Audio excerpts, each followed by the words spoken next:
All right, Alexander, let's discuss NATO and let's discuss the escalation.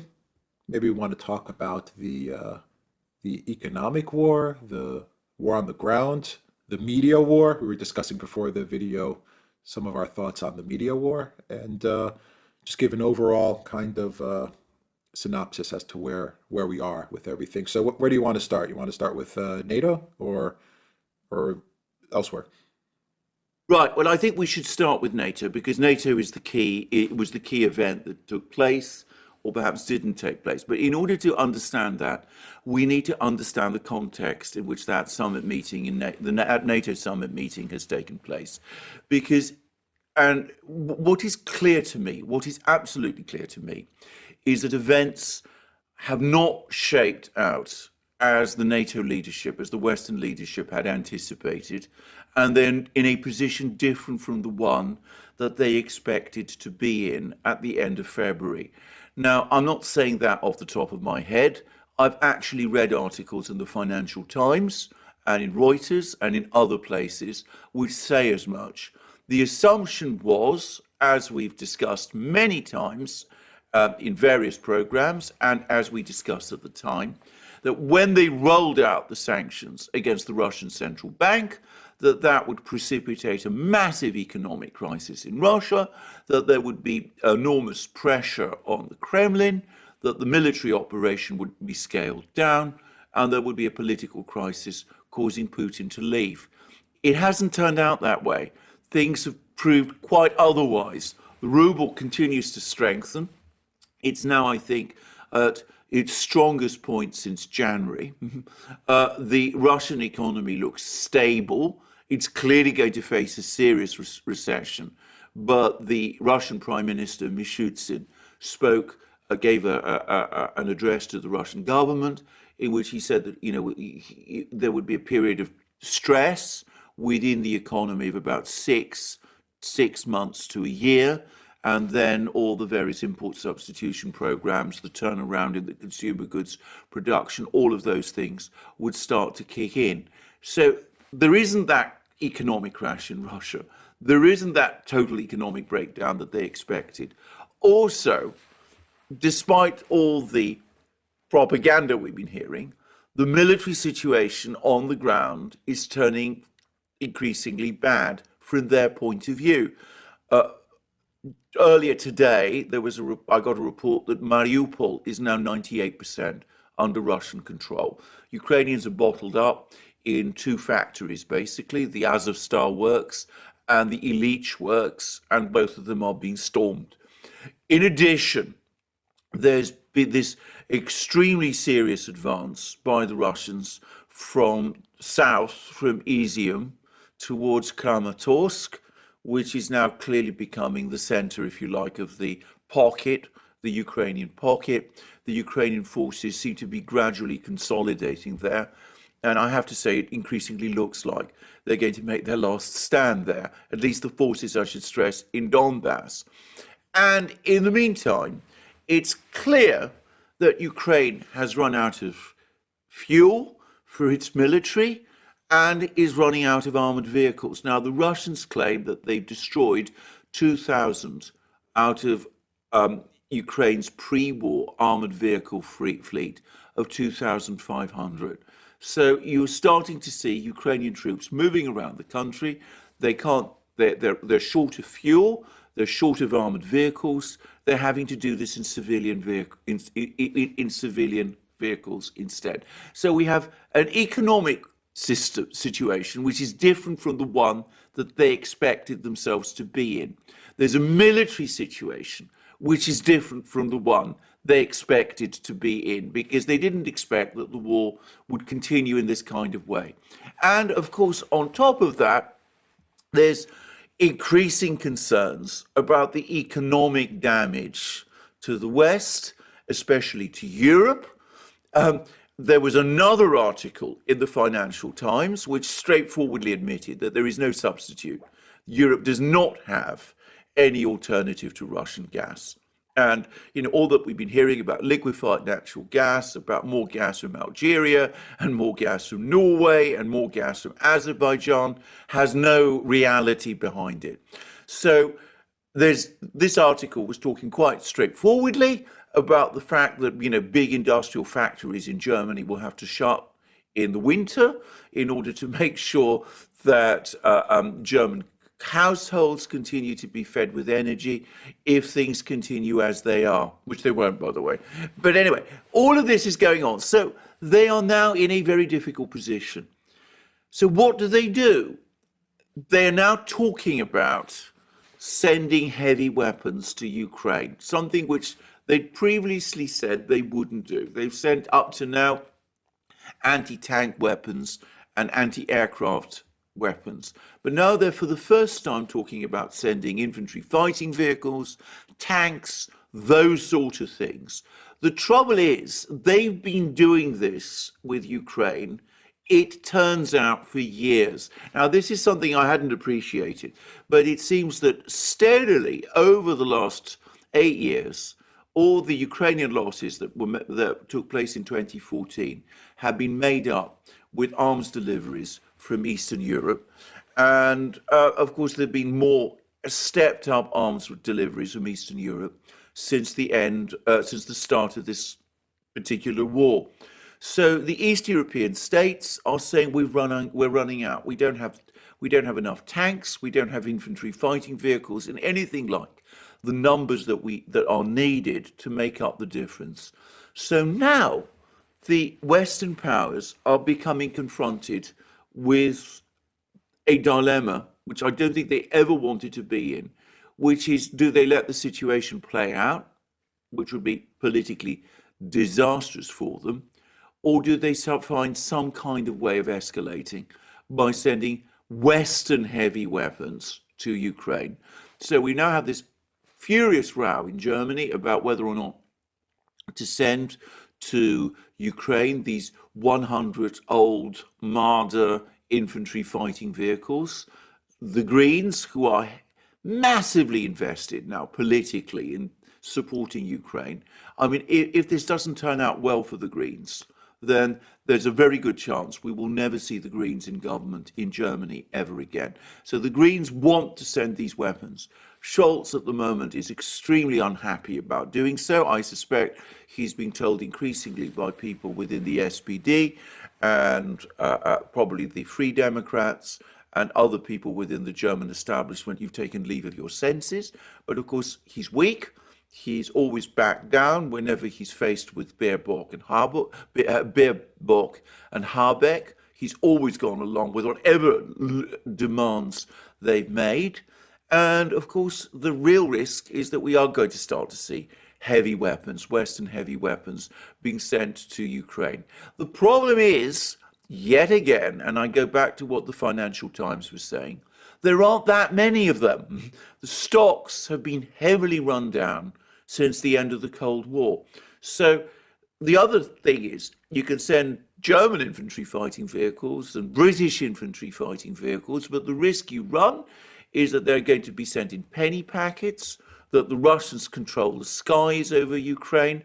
They have these enormously powerful hypersonic missiles. They can destroy them on the ground. So that then leads you, if you are going to go on escalating, to the next possibility. And then we start to get talk about, we may end up in a few weeks' time hearing more about no-fly zones, those kind of things. But that's the ladder of escalation we're on. The economic war is going badly. The military battle in Donbass is going badly. So we can't face the humiliation of complete defeat, especially by the autumn-winter period. So do we send Western weapons to Ukraine? And if we do, where do we stop? Or do we stop? Do we just go on escalating until we end up in a hot war with the Russians? And I'm afraid we're in a very dangerous situation now, because it's clear to me that there are people in the United States who, rather than face that kind of scenario of seeing everything fail, would go for a hot war with the Russians. And we see that people like Baerbock and Habeck and others find themselves in the same position in Germany. Yeah, the statement that you made about autumn and winter, I think, is the key. Yeah. And I think that's a question that a lot of people are asking, and a lot of people may be frustrated with, is what exactly are the timelines and what exactly is the goal? Because no one really knows. And, I understand the Russian military and the Kremlin has to keep things quiet and keep it played close to their chest. But my sense is that the longer this war goes, the more of a chance you're going to have for no-fly zones to get implemented and for the collective West to reach that top level of escalation, or, well, the top level would be obviously a hot war and, God forbid, nuclear, but to get to that no-fly zone level of that escalator, the longer this drags out. And I hear autumn and winter, and I understand that the Russians may be prepared to fight this war till the autumn or winter, and even the Russian public has said as much in the latest polls.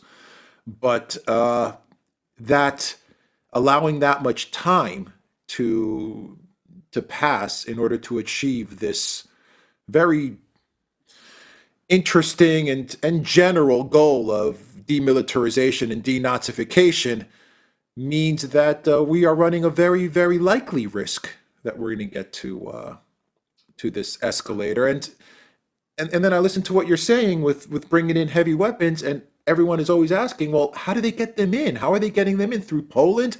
Is Russia just letting them come in? Why aren't they doing anything in the West? Why aren't they using their technology, their hypersonic missiles, in order to prevent these weapons from coming in, or sending a message to the collective West? Don't you dare. Yes. I am getting reports that the Russians are now finally starting to take out roads and railway lines Yes. from Yes. west Yes. to east, but there's just so Yes. many questions. The big concern is, as this drags on, you run these risks. Listen to this quote from Macron. Quote, "The conflict, unfortunately, will not end soon. I think we will see a very difficult situation in Donbass in the coming days and weeks."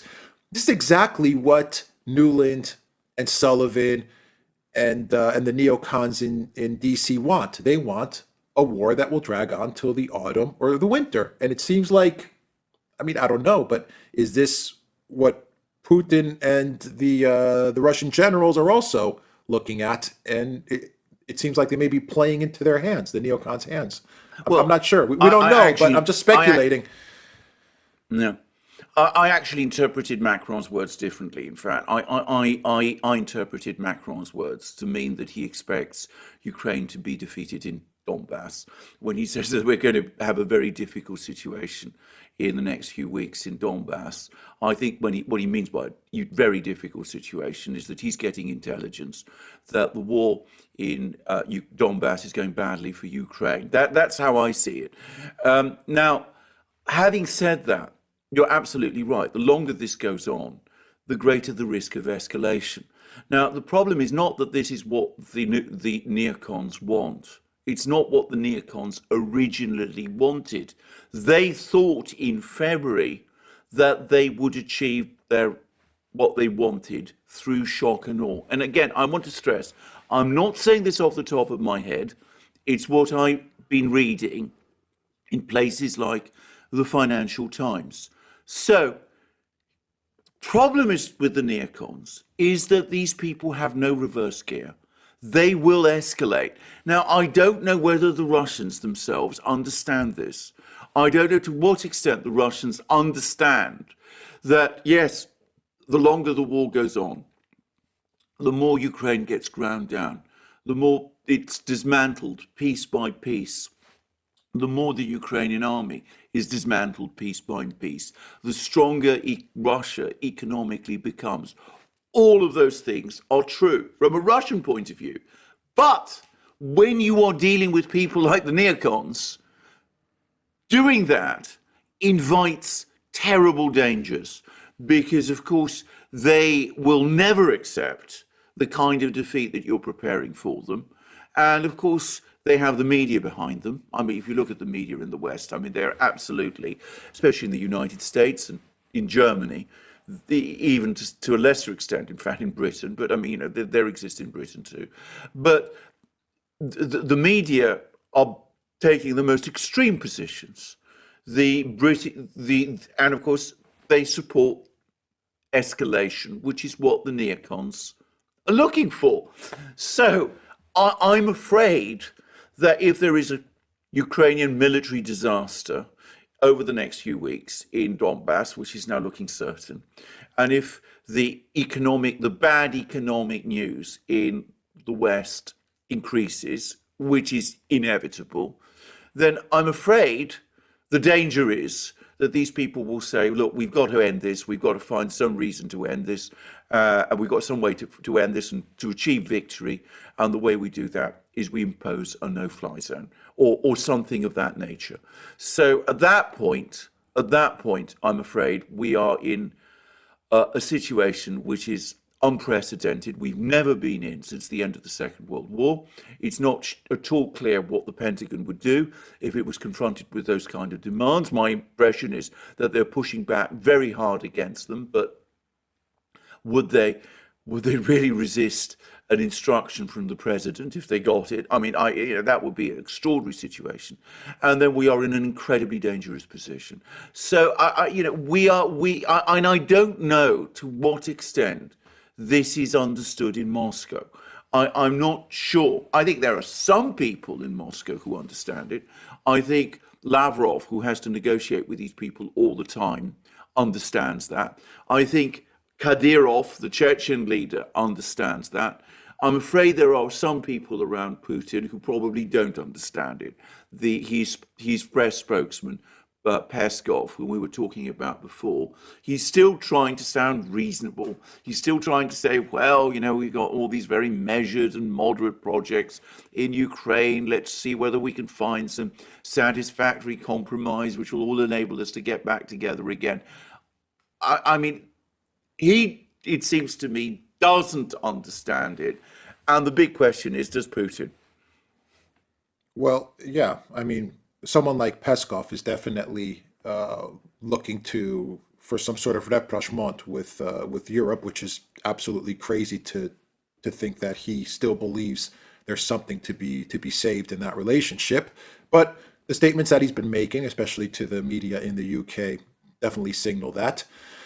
Someone like Lavrov is a much more of a realist, and I think Lavrov sees the situation for what it is, and I think he is concerned with this. My question to you is, I think, by the way, I think so are the military, by the way. I think yes, the military are probably pushing at the bit. And of course, you mentioned the fact that they've been escalating their missile strikes. I mean, they made that demonstration with their hypersonic missiles. They attacked that base near Lviv a couple of weeks ago and killed all those mercenaries. They're probably signaling that they're able to intercept. In fact, they've said as much, that they can, in fact, intercept these arms supplies. And I think probably that's where, of course, the counter pressures would come within Moscow, that they would be saying that we just can't allow the situation to continue in this way. We've got to take a firm stand. Yeah. What I'm going to say now is maybe controversial, but let me see how I can phrase it here. We know what how the media has painted Putin as the next Hitler, and he's authoritarian and dictator. But everyone that watches this channel and me and know that Putin actually has a much different reputation inside of Russia. He's actually seen much more as a moderate figure. I'm not saying he's liberal, but he's definitely seen as someone more in the center and more moderate. Maybe over the years he's gotten a little more stiffer, let's say, over the years, but he's still seen as someone who's very much on the moderate side of things. Do you believe that knowing the original plan was to go in soft, to use maneuver warfare, like Scott Ritter said, but to go in soft, to try and capture Ukraine without having a lot of civilian casualties and infrastructure damage? Do you think that the military around Putin is starting to say, look, given the situation right now with regards to the neocons and the escalation that they want and the all-out war that they want and the all-out war that the media is pushing for, and they are pushing for all-out war. We need to become a lot harder. We need to send a much stronger signal, especially with regards to the west of Ukraine, where we're seeing a planned escalation that is taking place. That's how it seems to me that the West is where the escalation is going to be with regards to heavy weaponry and things like this. Do you think Putin is just too soft? And do you think if he doesn't harden up the pace of things, that the public in Russia will start to say Putin is just not hard enough or strong enough? It sounds weird for me to say it, given the audience that we're speaking to, say a Western type of audience. They're going to probably hear this and they're going to say Alex has gone crazy.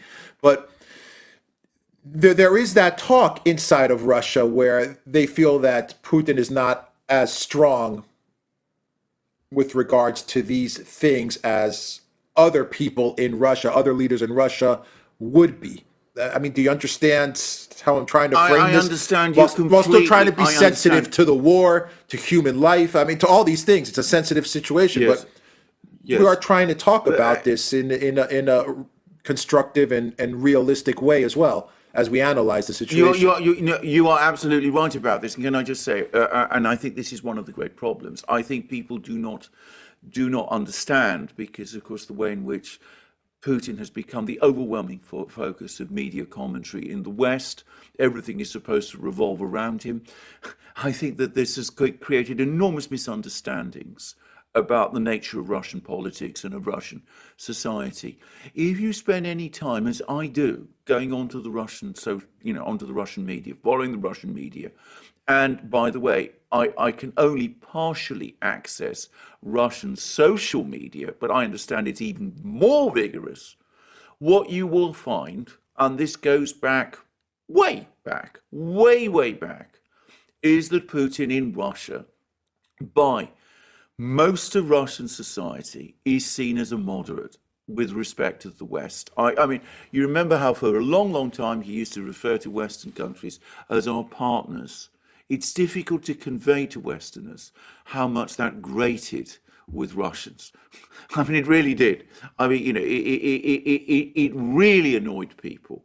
If there's ever going to be a challenge to Putin, it's not going to come from the liberals, who are a discredited and isolated and marginal force within Russia.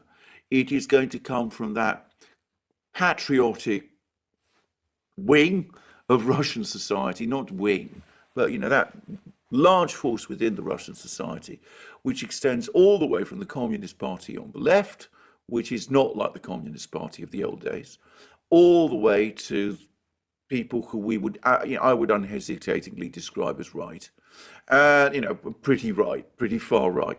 So he is increasingly looking as if he is too moderate in their eyes. And that, of course, is a real danger. If he's able to bring this thing through, if he's able to bring everything together and win that, achieve a political outcome in Ukraine, there's no doubt at all it will consolidate Russian society even further behind him. It is consolidated at the moment. But with that consolidation comes expectations that he will see this thing through. And I think that's something that, I'm not sure to what extent he understands it. Because, of course, I don't know what goes on within the Kremlin, what kind of discussions take place there.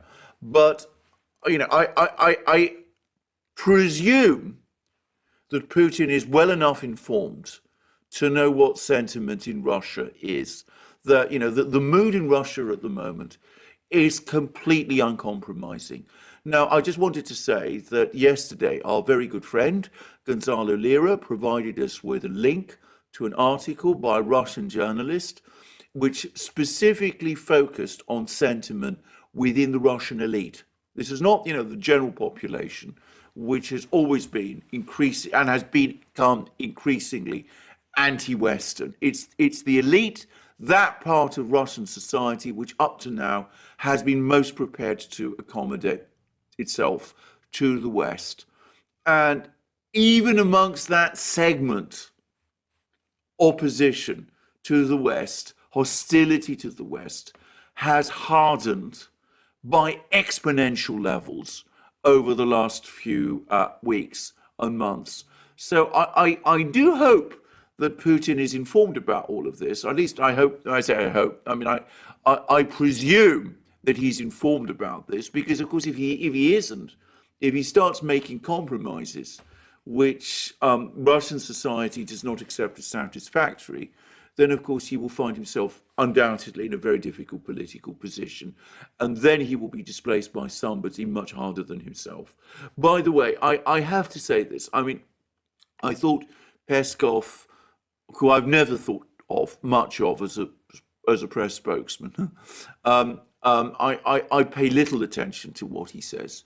Lavrov, the foreign minister, who I think is much more authoritative figure, gave a very, very interesting comment, and he discussed the state of the negotiations with Ukraine and pointed out that it was the Ukrainians who made all the big concessions last week, but he's now made a further comment about the Ukrainians backtracking on some of those concessions under Western pressure, and he's also made it fairly clear that if there is ever a deal done with Ukraine, with the current Ukrainian government, then the Russians will insist on its enforcement. And that implies, and Lavrov's words were not difficult to parse here, that the Russian army is going to stay in Ukraine for a very, very long time, beyond Donbass. So I think that's what Lavrov expects. I think that's certainly what the military expects. I think it's also the view of Russian society in general. But you do get some people in the Kremlin who are seen by Russian society as being altogether too soft on this issue. And I think that view is gaining hold. But, to come back to our original point, I am sure that the military and the foreign ministry people and the people in the intelligence services and all of those are telling Putin, look, you wanted us to go in very soft into Ukraine. We did. It didn't perhaps achieve quite the effects that you expected. The Ukrainians didn't rush to make peace. On the contrary, they're still fighting. Given that is so, we have to harden up. Yeah. And I think another question that a lot of people are asking, especially inside of Russia, is how are we going all in? I'm hearing a lot of Russians that are kind of expressing this. Are we going all in? And I don't mean in the terms of taking all of Ukraine or not. I'm saying, are we fully committed to getting this done and to taking on, not Ukraine, to taking on the EU and the US, and I'm throwing in here also the economic war and all of this, and for example, gas. Everyone is always asking, why doesn't Putin just turn off the taps? You know what I mean? It's a simplistic way of saying it. I know, but agreed. It's that kind of all you're hearing, because the West controls the media war. They absolutely control the media war, no doubt about it. All you're getting is it appears they keep on hitting Russia and hitting Russia, sanctions after sanctions after sanctions, after weapons coming in from here and from there, and Slovakia's giving S-300s, and Germany's thinking about giving tanks, and Putin's a thug and Putin's a dictator, and the Russians are hearing this, and they're saying, okay, it looks like the West is definitely all in, and they may even go for a no-fly zone. Hell, the media is even talking about nuclear war. They're even trying to soften up the effects of nuclear war. Are we willing to go all in as well? And I think that's where you're getting the frustration from, and I'm always speaking from the Russian side of things, because everyone knows what the Western side of things are.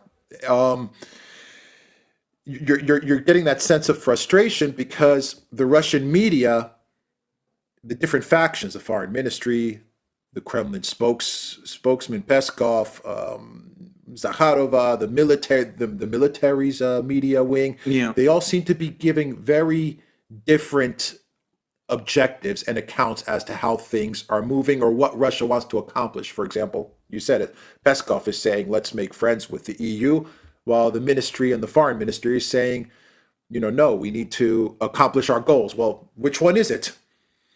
Yes, exactly. Well, I agree with that, and I think Russian society is becoming very effective. Now, I'm going to say that there are, I think, two reasons why Putin could, appropriately play this thing in the way that he's played it, and I think this is an important thing. Two important things to understand. I think, from a Russian point of view, keeping the gas flowing to Europe for the moment does provide a stream of foreign currency, which is useful at this time. So I think that from the Russians just to turn the tap off, which I think they will start to do from the autumn, by the way. I mean, I think that, there's apparently the first set of big contracts, Gazprom contracts, expire in the autumn, and I don't believe they're going to be renewed. So we're going to start to see reductions in gas going to Europe in the autumn. But I think until that point comes, I think it's useful for the Russians to keep this thing running because, they've got changes to make to their economy, they've got to restructure, they've got to do all sorts of things. So getting that $1.1 trillion that they're going to receive in foreign currency receipts, well, why wouldn't you do that? I mean, there's no point, as we say in Britain, in cutting your nose to spite your face. I would say, in fact, and overall, that the Russians have pitched their economic responses and their counter-sanctions responses extremely well, and the stability of the Russian economy and of the currency basically say that. So, let's not criticize an economic policy and a counter-sanctions policy, which is actually working. Now, the other side of it, and about going in soft, engaging Ukraine in negotiations, doing all of these things. Now, there may be more than one explanation for it. There may be an explanation that Putin himself is soft, that he's looking for a compromise, that he's going to do what Milosevic did in Serbia, which is make an agreement, which he was there was no real reason for him to make when he did make, at the end of the Yugoslav war, and which proved a disaster both for him personally and for Serbia, and that Putin is misguided and foolish and just doesn't understand this. Now, that's possible. And, we may all think of Putin as an extremely clever man, but, this is a complex and difficult situation. We don't know what kind of advice he's getting. It's possible that he's going to do that, and that that explains the mixed messaging. I'm going to offer what I actually think is the real reason and why they went in soft in the first place. And that is that they knew in the Kremlin that there would be a massive attempt by the Western powers to rally international opinion against Russia. And I think that they probably discussed this with China. I'm sure they did, in fact. They also discussed this with India. The Chinese and the Indians said to them, look, we understand what you're doing. We've, however, got our own diplomatic problems with the West. We don't want to impose sanctions on you. We don't want to isolate you. We quietly support you. But you've got to play this in a very measured way, because if you don't, we're going to be put in a very difficult position ourselves. And I think that initially, at least, that was what was governing a lot of Russian actions. And if I can just go to this latest vote that's happened in the UN General Assembly, the West pushed this vote to get Russia off this pointless talking shop, the Human Rights Council. Now, Russians care one way or the other whether they're on the Human Rights Council or not. Donald Trump actually pulled the US out of the Human Rights Council at one time. Saudi Arabia refused to take its seat in it. So, I mean, you've got that history. It's just a talking shop, basically. But it was basically an attempt to work out what the state of world opinion on this war was. And it's clear that overall support for the Western powers is declining. 140 states voted against, to criticize Russia about a couple of weeks ago. It's now fallen to 97. the number of states that either voted against this resolution or abstained was in the mid 80s. And all the big countries, 99, I've got the exact number, sorry. 99, The countries 99 that abstained or voted against or were not present were was not 99, present, exactly. compared to Was 93 that voted 99. for So it. they vote for. So there you go. And it was all the big countries. You know, China voted against, Indonesia abstained, India abstained, all sorts of countries which might have been expected to, to line up behind the West abstained. So this diplomatic strategy is working, but of course it's coming with the cost of, you go in soft, you engage in negotiations, you do all of these things, and that gives difficult messaging in Russia itself. And it is having an effect, undoubtedly it's having an effect on Russian morale. There is this sense that, we need to be even harder than we are being. Now, I suspect that as this war goes on, the Russians will harden in what they're doing. And I suspect also what we're going to see is that with various countries already making their feelings about this increasingly clear, we will start to see that diplomatic support for Russia harden as well, to the point where it becomes possible for the Russians to take these harder stances in terms of the military conduct of the war. Anyway, that is why I think they went in soft. I don't personally buy this view that they didn't have good intelligence about, within Ukraine. I think that they knew perfectly well that this is going to be a complex operation. And I think the way they conducted it shows it. But the Russians pursued a diplomatic strategy alongside a military one, alongside a political one, alongside an economic one. The one thing that Peskov did say in that interview, which I thought was interesting and indicative, the one point that he said, which is I thought a good one, was that the Russians have been preparing for the sanctions war, have been preparing for this particular sanctions war for about a year. So the moment the new administration, the Biden administration, took office, they realized what was happening, and they started to prepare their economy.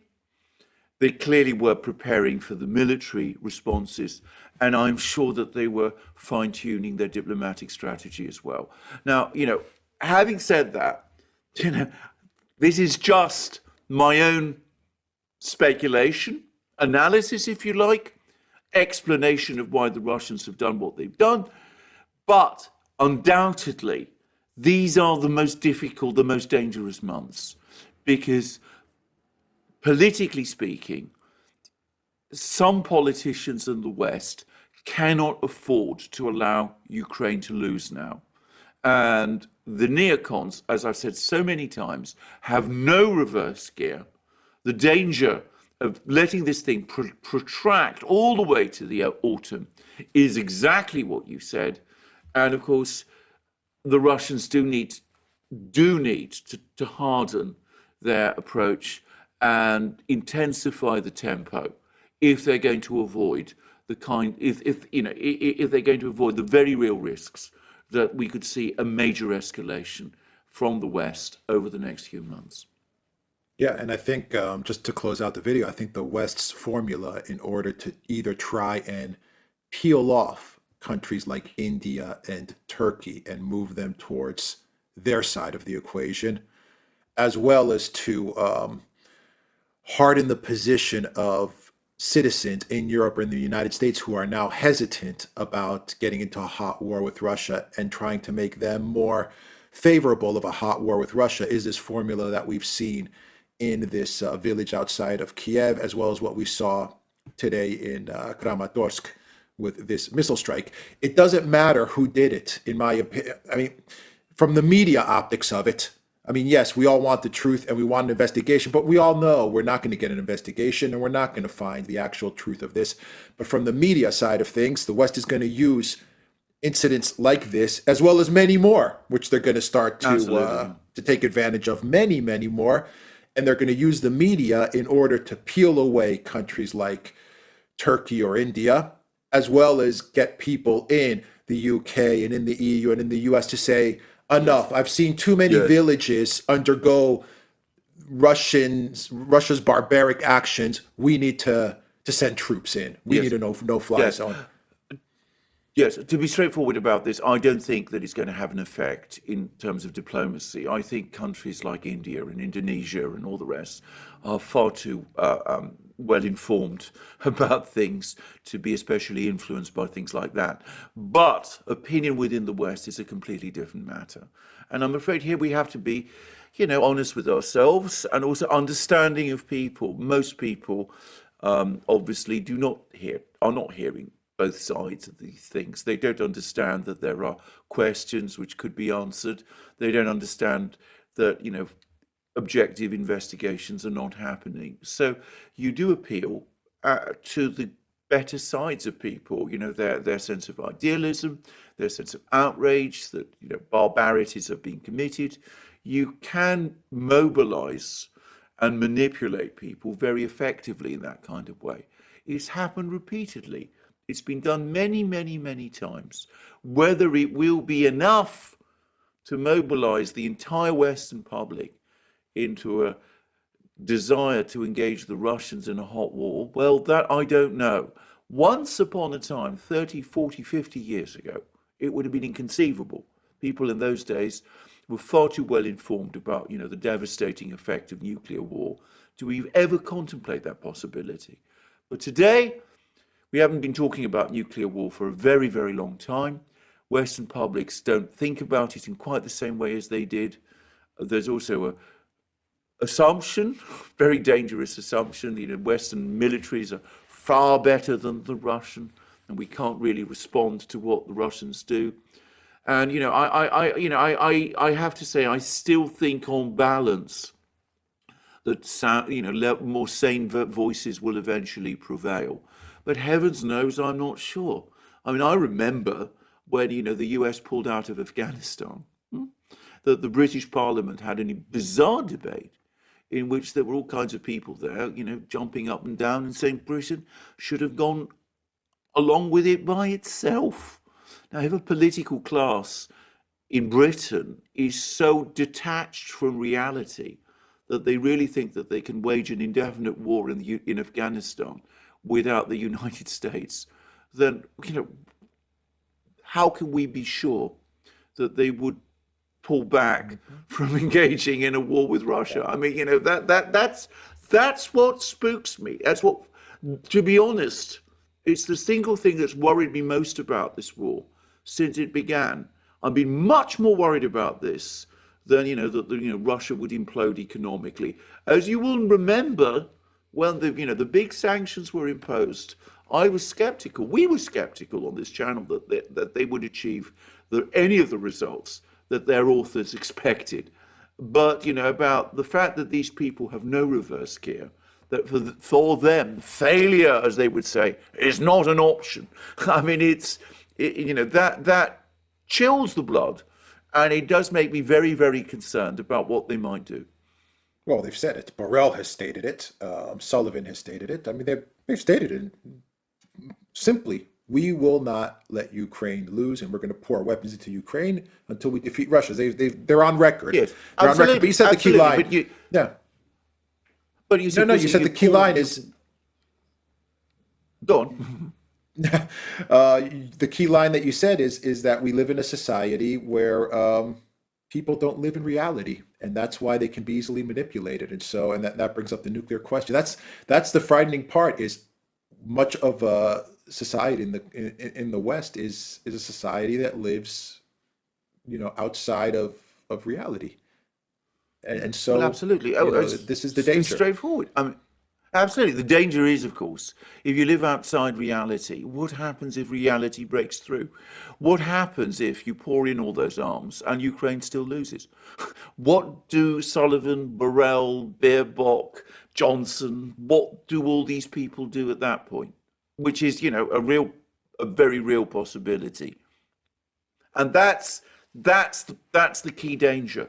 And by the way, they're aware of it. I mean, if you watched and listened to what they were all saying after the NATO summit, you can get the sense of the nervousness that is now taking hold.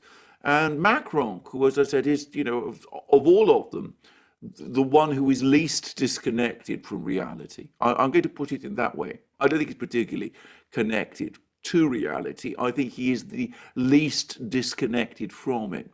As I said, he talks about a very difficult situation in Donbass.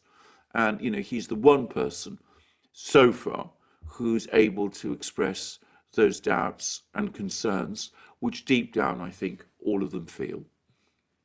All right. We'll leave it there. The Duran.locals.com. And if you're watching from Rumble, click on the button up top.